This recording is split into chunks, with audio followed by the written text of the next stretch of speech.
ശബരിമല സ്വർണ്ണക്കൊള്ളയിൽ ഇന്നലെ അറസ്റ്റ് ചെയ്ത ദേവസ്വം ബോർഡ് മുൻ തിരുവാഭരണം കമ്മീഷണർ KS ബൈജുവിനെ ഇന്ന് കോടതിയിൽ ഹാജരാക്കുന്നുണ്ട്. ഉച്ചയോടെ റാന്നി മജിസ്ട്രേറ്റ് കോടതിയിലാണ് ഹാജരാക്കുക. സ്വർണ്ണപ്പാളി ഇളക്കിയെടുക്കുന്ന സമയത്ത് സന്നിധാനത്ത് ബോധപൂർവം വിട്ടുനിന്നു എന്ന കണ്ടെത്തലിനെ തുടർന്നാണ് ബൈജുവിനെ പ്രത്യേക അന്വേഷണ സംഘം അറസ്റ്റ് ചെയ്തത്. മുരാരി ബാബുവിനും സുധീഷ് കുമാറിനുമായി SIT വീണ്ടും കസ്റ്റഡി അപേക്ഷ നൽകും. കൂടുതൽ വിവരങ്ങൾ ആതിര രാധാകൃഷ്ണൻ നൽകും. നമുക്ക് ആതിരയോട് തന്നെ ചോദിക്കാം. ആതിര, സ്വർണ്ണക്കൊള്ളയിൽ അറസ്റ്റിലായവരുടെ എണ്ണം 4 ആയിരിക്കുകയാണ്. ഇനിയും ഏറെ ആളുകൾ അറസ്റ്റിലാകാനുണ്ട്. പത്മകുമാറിനെ അടക്കം ചോദ്യം ചെയ്യുമെന്ന് അറിയുന്നു. എന്തൊക്കെയാണ് കേസുമായി ബന്ധപ്പെട്ട കൂടുതൽ വിവരങ്ങൾ? ശ്രീജ, ഇന്നലെയായിരുന്നു ഈ സ്വർണ്ണക്കൊള്ളയുമായി ബന്ധപ്പെട്ട കേസിലെ മുൻ ശബരിമലയിലെ തിരുവാഭരണം കമ്മീഷണറായിരുന്ന KS ബൈജുവിനെ പ്രത്യേക അന്വേഷണ സംഘം തിരുവനന്തപുരത്തെ ഫ്ളാറ്റിൽ നിന്നും കസ്റ്റഡിയിലെടുക്കുന്നത്. അതിനുശേഷം കൃത്യമായ തെളിവുകളുടെ അടിസ്ഥാനത്തിലാണ് അദ്ദേഹത്തിന്റെ അറസ്റ്റ് രേഖപ്പെടുത്തുന്നത്.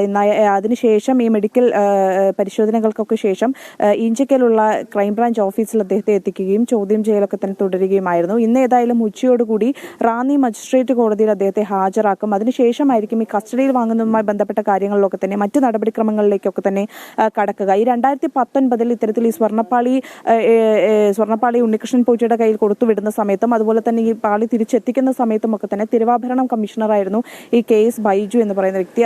അതുകൊണ്ട് തന്നെ അദ്ദേഹവുമായി ബന്ധപ്പെട്ട് ഇത്തരത്തിൽ ഈ സ്വർണ്ണക്കൊള്ളയിൽ അദ്ദേഹത്തിന് കൃത്യമായ പങ്കുണ്ട് എന്ന് തെളിവുകൾ ലഭിച്ചതിന്റെ അടിസ്ഥാനത്തിലാണ് നിലവിൽ അദ്ദേഹത്തിന്റെ അറസ്റ്റ് രേഖപ്പെടുത്തിയിരിക്കുന്നത്. അതുകൂടാതെ തന്നെ ഈ 2019 സ്വർണ്ണപ്പാളി കൊണ്ടുപോകുന്ന സമയത്ത് അദ്ദേഹം ഈ സന്നിധാനത്ത് ഉണ്ടായിരുന്നില്ല. അതൊക്കെ തന്നെ ദുരൂഹത ഏറ്റുന്നുണ്ടെന്ന് വിജിലൻസിന്റെ റിപ്പോർട്ടിൽ കൃത്യമായി പരാമർശിച്ചിട്ടുണ്ടായിരുന്നു.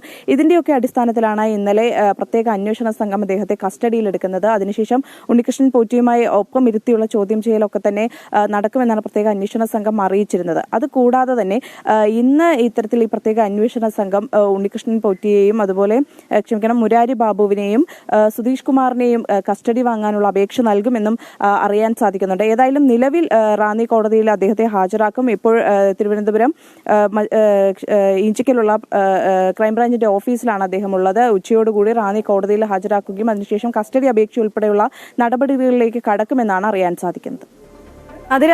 അതുപോലെ ഈ PS പ്രശാന്ത് പുതിയ ഭരണസമിതി വരും എന്നാണ് അറിയുന്നത്. PS പ്രശാന്തിനെ മാറ്റും, കാലാവധി നീട്ടില്ല എന്നൊക്കെ അറിയുന്നുണ്ട്. എന്തായാലും ഈ ഒരു തീരുമാനം ഇന്നുണ്ടാകും CPM സെക്രട്ടേറിയറ്റിൽ.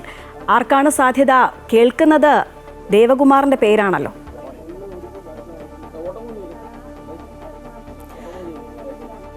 ശ്രീജ, CPM സെക്രട്ടേറിയറ്റ് ഇന്ന് ചേരും. ഇതിലാണ് കഴിഞ്ഞ ദിവസമായിരുന്നു ഇത്തരത്തിൽ ഈ മാസം 12 കൂടിയാണ് PS പ്രശാന്തിന്റെയും അതുപോലെ തന്നെ ദേവസ്വം അംഗങ്ങളുടെയും കാലാവധി അവസാനിക്കുന്നത്. അതിനുശേഷം 16 മണ്ഡലകാലമൊക്കെ ആരംഭിക്കുന്നത് കൊണ്ട് തന്നെ അവരുടെ കാലാവധി നീട്ടി നൽകാം എന്നുള്ളൊരു നിലപാടിലായിരുന്നു സർക്കാർ ഉണ്ടായിരുന്നത്. പക്ഷേ ഈ ശബരിമല വിഷയവുമായി ബന്ധപ്പെട്ട ഈ കേസ് കോടതിയുടെ പരിഗണനയിൽ നിൽക്കുന്ന ഒരു സാഹചര്യത്തിലായതുകൊണ്ട് തന്നെ അതിൽ നിന്നും സർക്കാർ പിന്നോട്ട് പോകുകയായിരുന്നു. കോടതിയിൽ ഉൾപ്പെടെ സർക്കാരിന് തിരിച്ചടിയാകും എന്നുള്ളൊരു വിലയിരുത്തലിന്റെ പശ്ചാത്തലത്തിലായിരുന്നു ഈ PS പ്രശാന്തിന് പ്രസിഡന്റായി തുടരേണ്ട അല്ലെങ്കിൽ കാലാവധി നീട്ടി നൽകേണ്ട എന്നൊരു തീരുമാനത്തിലേക്ക് സർക്കാരും CPM എത്തുന്നത്.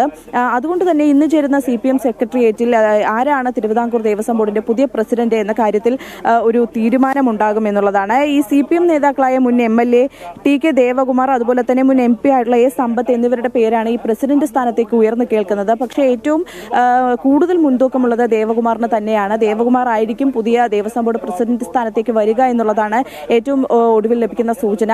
ഏതായാലും ഇന്ന് ചേരുന്ന CPM സെക്രട്ടേറിയറ്റിലായിരിക്കും ഇത് സംബന്ധിച്ച് കൂടുതൽ തീരുമാനമുണ്ടാക്കുക. ആരാകും തിരുവിതാംകൂർ ദേവസ്വം ബോർഡ് പ്രസിഡന്റ് സ്ഥാനത്തേക്ക് എത്തുക എന്നത് സംബന്ധിച്ചൊക്കെ തന്നെ CPM സെക്രട്ടേറിയറ്റിൽ ഇന്ന് ചേരുന്ന CPM സെക്രട്ടേറിയറ്റിലായിരിക്കും ഇത് സംബന്ധിച്ച തീരുമാനങ്ങളൊക്കെ തന്നെ ഉണ്ടാക്കുക.